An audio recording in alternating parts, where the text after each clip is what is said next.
আসসালামু আলাইকুম সবাইকে। আজকে বানাবো মসুর কলাই দিয়ে চিংড়ি মাছের বড়া।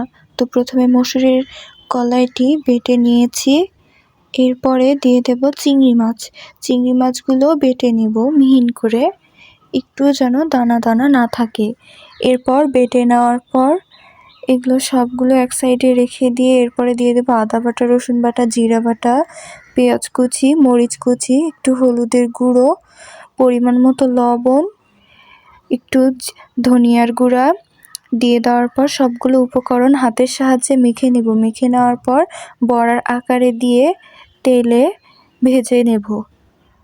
এই যে দেখুন, ঠিক এভাবে দিতে হবে, দিয়ে সব উল্টিয়ে পাল্টিয়ে নিয়ে ভেজে নেব।